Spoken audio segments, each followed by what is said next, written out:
"Hurry," Brent cried to his party as they raced through the dungeon.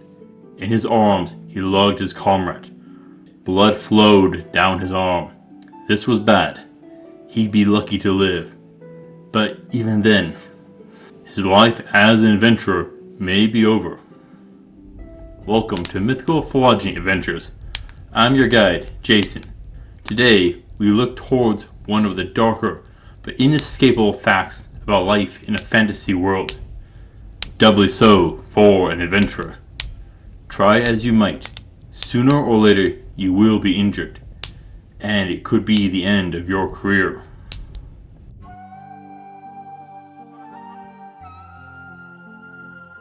Most of this will become a moot point if healing magic can solve these problems. But let's assume that you can't for now. We need to set out a few things. There are things called Activities of Daily Living, or ADLs. These are things that you do every day. Now, for an adventurer, what would those be? Well, adventurers go on adventures. I know that sounds stupid, but it is important. That means they are going into dangerous situations, with unknown conditions, traveling across mountains, deserts, seas, through forests and canyons and swamps. They'll need to be able to scale cliffs, handle obstacles, jumping, and fight at a moment's notice, in both small skirmishes and massive battles. They also need to be able to hunt, forage, collect water, and converse with others. So, a few ADLs that they'll need to deal with. There are 4 areas I would like to look at: blindness, deafness, amputation, and paralysis, and how they would work. Whether an injury would become a complete disability and end an adventurer's career isn't a simple concept. So what I am going to use is whether I would feel safe taking such a person with me as part of my party in a condition which is life and death. First up, blindness. Loss of vision is detrimental. It can limit navigation, but still allow for conversation. Now, here on Earth, most of those who are blind rely on sticks to feel the ground for obstacles, curbs, and steps. Some will use a dog to navigate. Within more familiar environments, like their home, they can count steps and use their hands to feel about. Now, counting steps to navigate a building won't work here, since you don't know the place. But you can feel, whether with your hand or by using a sword, staff, or spear, like a walking stick. That does run the risk of damaging the weapon, or it getting knocked from your hands, but of little issue overall. Now, when dungeon crawling, a blind person would be able to operate without a lantern or torch, thus not giving away their position to their foe. As for climbing, you won't be able to see the route as you climb, but that is fine. You only need to be able to feel and reach the stones you are climbing, so not an issue. The same for conversation. But the issue comes with navigation and obstacles. How would you find your way cross country, a 1,000-mile journey, when seeing where you are going is going to be difficult? There is a big difference between traveling in cities and cross country, let alone hunting. Without sight, foraging can be difficult because you won't be able to tell if something is poisonous to consume. But fishing could be an option if around water. So food and navigation would need to be handled by another party member. They could ride on a horse or boat, but won't be able to steer unless someone else is doing that. But the horse can handle some difficult terrain since it can see. Getting around obstacles can be difficult. Yes, they could scramble over things, but jumping a chasm or a series of jumps will be dangerous. But we also have combat, and this is going to be an issue. Just having someone swing a sword blindly runs a high risk of hurting an ally. The same for spells and arrows. So, can we compensate? Create adaptive equipment or magic. With Paralympic runners, they use a sound system to guide the runner around the track. Can we try that here? A bell system? No. Battles are loud, clashing steel, yelling orders, people crying in pain. So probably not. Touch-based communication systems can be used in noisy areas, but not safe in a battle with all the sudden movements and weapons flying about. Sadly, I would have to say that losing your sight could be a career-ending injury for adventurers. Except, what about with magic? And this is the defining factor in a fantasy setting. The presence and use of magic. If you can use magic to create something like Toph's seismic sense, Daredevil's advanced senses, or Geordi from Star Trek's visor, then with that, you could continue to fight. So long as you aren't facing an opponent who can cancel all magic in the area. They could continue to be an adventurer. Honestly, this sort of spell may be invaluable to all adventurers, and could easily become a staple of everyone's toolkit. So what about losing your hearing? Sound is used in conversation, listening for danger. But what about an adventurer? They won't hear someone sneaking up behind, but a large animal could create vibrations through the ground they would sense.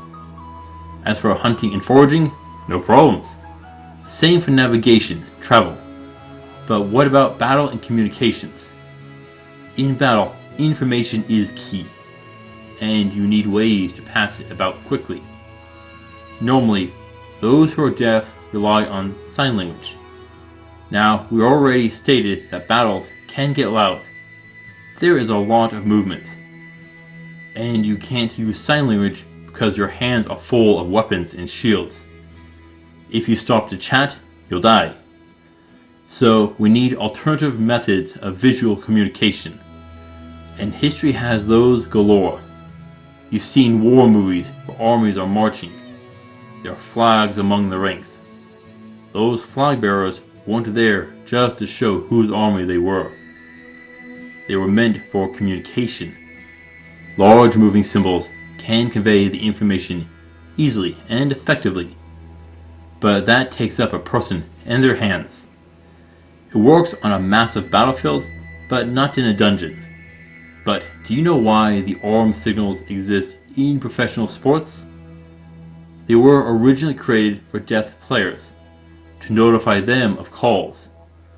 But that can have issues as well, namely being seen and taking you out of the fight for a moment to make the move.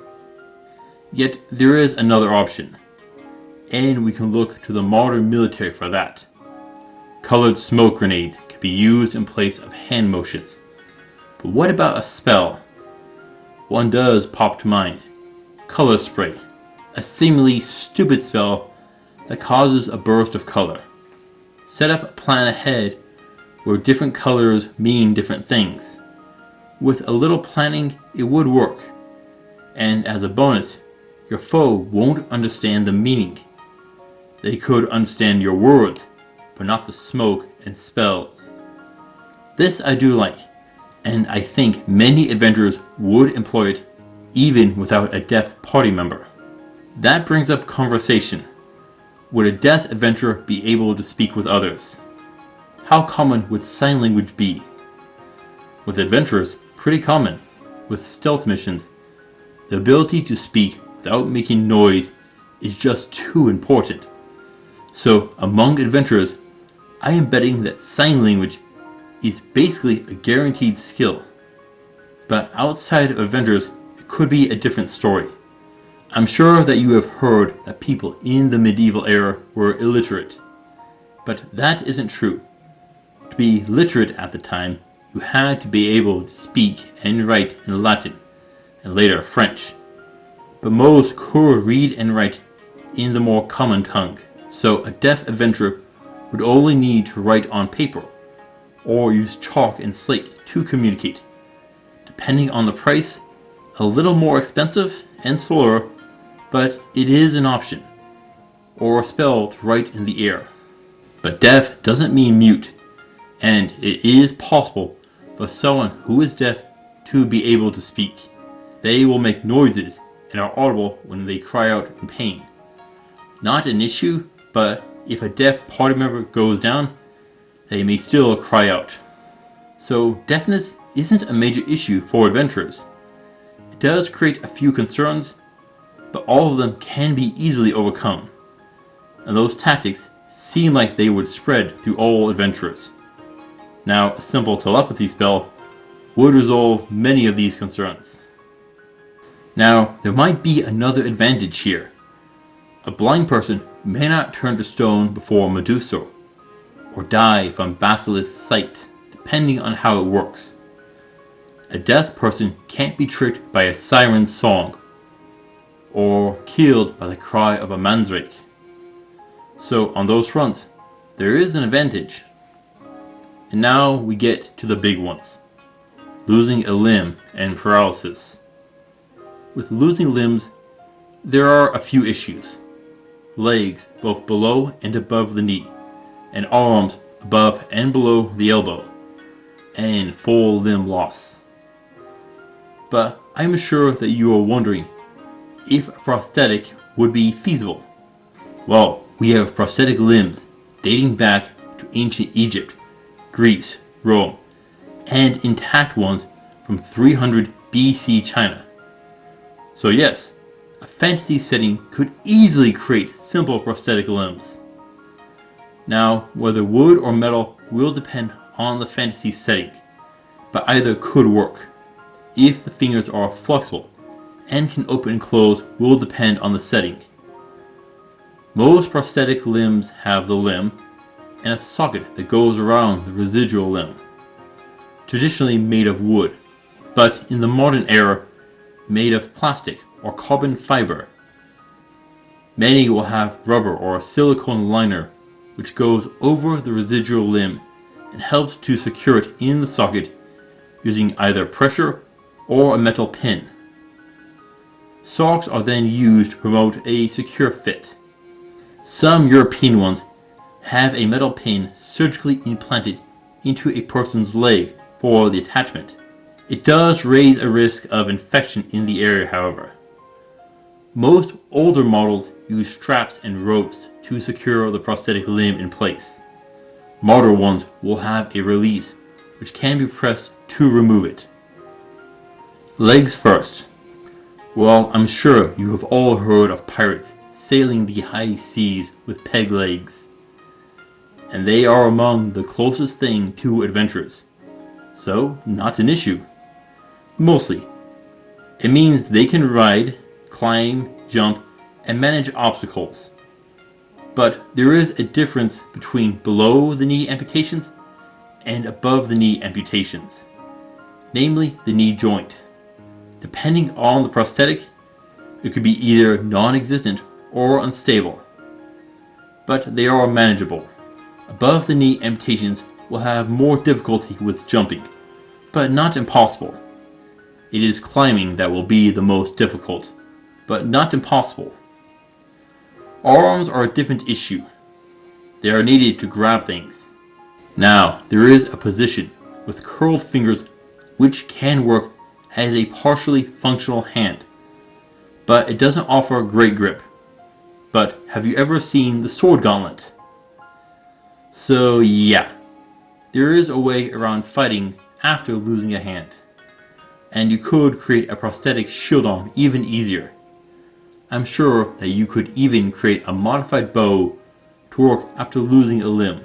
Yes, I know that there are archers that use their feet to shoot, but that means they are needing to sit, and you can't move about very quickly. So with little planning, no issues. There is a problem with putting them on. It does take a little time. A minute between the liner, the socks, and the prosthetic itself if you want a secure fit. Now, you will need to remove it at night to prevent the risk of skin breakdown, creating wounds and infections. That means that they could be at a disadvantage with surprise attacks at night, or with long forced marches. But mostly, those are issues that everyone has to deal with. Now, they can be broken, wood being the easiest to break. But with modern prosthetics, the plastic and carbon fiber socket can break too.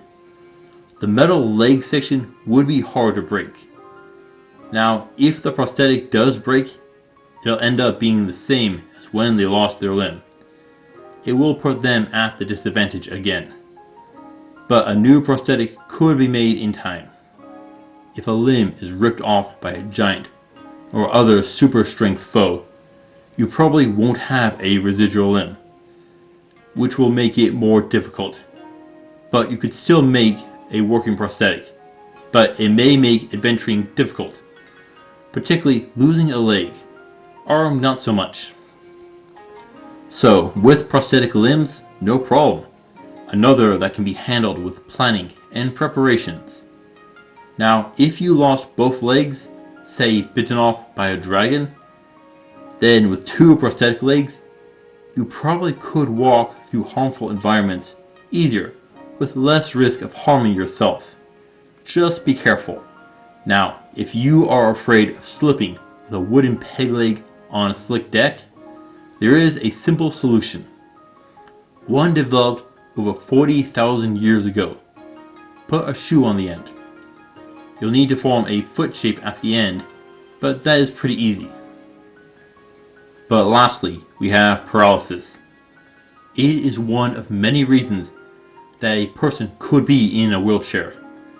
Now, there are several versions of paralysis that we need to address. Depending on how complete or incomplete the spinal cord is damaged, will result in the loss of movement and sensation. It is possible to lose the arms but not the legs. But losing the legs and not the arms is more common.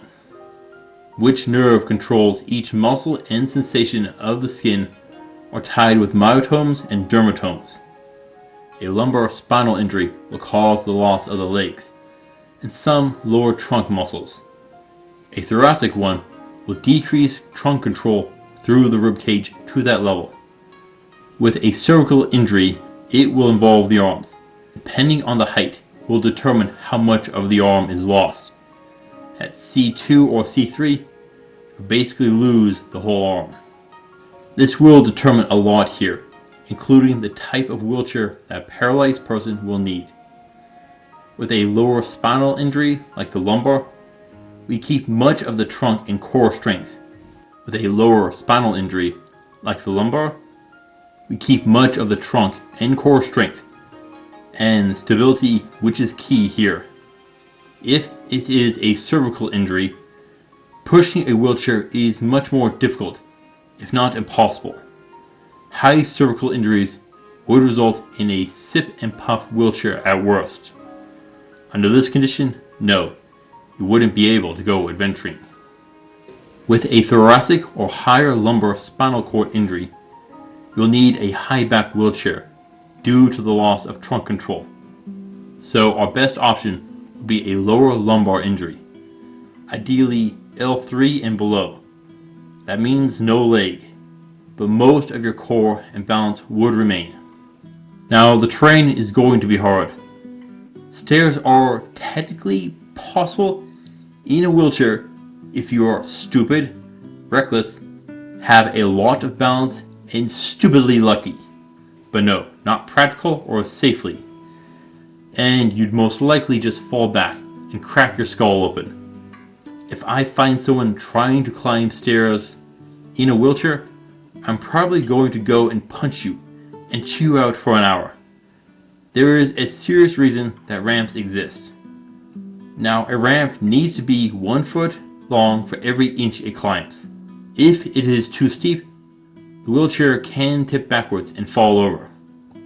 This is going to be an issue with rough terrain, over boulders and logs, or going through sand and snow. Yes, snow is possible, but not easy, particularly when deep. Getting over obstacles is like going up and down stairs. Best to go around. Now, when rock climbing, you want at least 3 points of contact, but it is possible to climb with only 2 hands. If you have enough strength. Most people who are paralyzed do have a lot of upper body strength, so it is possible, if not very difficult. But you'll want a seatbelt to keep the chair from falling, or need a party member to carry it up. Yes, I know that there is a half-pipe competition in the Paralympics, but that is on smooth surfaces, wood and concrete, not rocky ground or dense forest and whatnot. We are going off the beaten trail. Battle is going to be a problem. A push wheelchair requires both hands, and if your hands are on the wheels, they aren't fighting or defending. This is often how a ball is stolen in wheelchair rugby, also called murder ball. But there is such a thing as a single-arm wheelchair. They come in a pump-action version and a dual-wheel control mechanism. This is a little more complicated and slower to use, particularly turning, but will free up a hand. You could also try a power wheelchair, but that has other issues. That means bows aren't going to work. Swords, spears, and lances. The armrest will run the risk of getting in your way with swinging, so you will want to remove them. Now, you won't be able to lunge and dodge well to avoid attacks and land blows, but you also run the risk of being knocked over, both rolling back if you can't penetrate your foe's armor, or by being flipped over. Yes, wheelchairs have brakes, but they require the use of hands, and are to stop you from rolling, not falling. Most wheelchairs have anti-tipping bars on the back, but they do have limits on how far back they can go before flipping. How long would it take to right a wheelchair and get back into it? A minute? 30 seconds or so without your legs? And that is too long in a battle. Now, most wheelchairs have spokes on the wheels to lighten its weight, but those spokes mean you can thrust something into the wheel and stop it from moving. And it is going to be hard to pull it out from the wheelchair while fighting. To stop this, we will want to go with a solid wheel design. Wheelchairs used in athletic competitions have the wheels angled slightly inward to provide increased stability with rapid turns. As for armor, you could wrap it around the whole chair with only one arm exposed, thus offering protection. It will be heavy and could make getting into and out of the chair difficult. But the most common type of paralysis an adventurer is likely to get is called a bronze cord. This happens with stab wounds or bullets and arrows. A goblin jumps on your back with a knife, or a giant monster's talon or tooth does it. An arrow pierces your back. This causes damage on only one side of the spinal cord. You'll get paralyzed on one side of the body, but lose sense of sensation on the other side. If low enough, L4 or L5, maybe you could remain an adventurer with a hip, knee, ankle, foot orthosis, but a good chance that it won't. Yeah, if wheelchair bound, there is a lot working against you as an adventurer, and it would most likely be a career ender. But maybe not in a fantasy setting. We have magic, like a flight spell, or levitation, mage hands. All of those could open up new avenues to function. So long as your opponent can't counter all magic in the air, you should be able to work. Cast it on a chair, and you'll have a comfy ride as you float about. It might be difficult in narrow passages, but good with obstacles. There are other options that aren't magical. One option is a spinal stimulator, an electrical device that can help paralyzed people walk. It involves using wires and an electrical source to stimulate the nerves and muscles. If you want to learn more about these, I suggest checking out the Dustin Shillcox Foundation. He's amongst the first people to have this prototype surgery, and it still needs a lot of work. But it can help under certain situations, and perhaps possible under a fantasy setting, but definitely in a science fiction setting. Or you can look to Elden Ring. There are people there called the Albinurics, first generations of them. The second generation don't look human. These people have a genetic defect which causes their legs to quit working. So they strap themselves to wolves and ride about, or like General Gaius, to a giant boar. You need to learn something like speak with animals, animal handling, or a lot of taming, but it could work. So long as their mount doesn't die, that is. You'd probably need a pair bond, but it is an option. You would need a large beast, something with both strength and endurance, like a horse. It might create navigating some buildings difficult, but would be possible. Now, there's also the option of a proper golem. If you can make a golem that can walk over things and carry you, then it is your best option. Without magic, it is bad. But with magic, it seems that you can create adaptive magic and techniques to address all the ADLs. These are all complications that you'll need to work to overcome. But overcoming obstacles is the job of an adventurer, is it not? Edit. Retirement.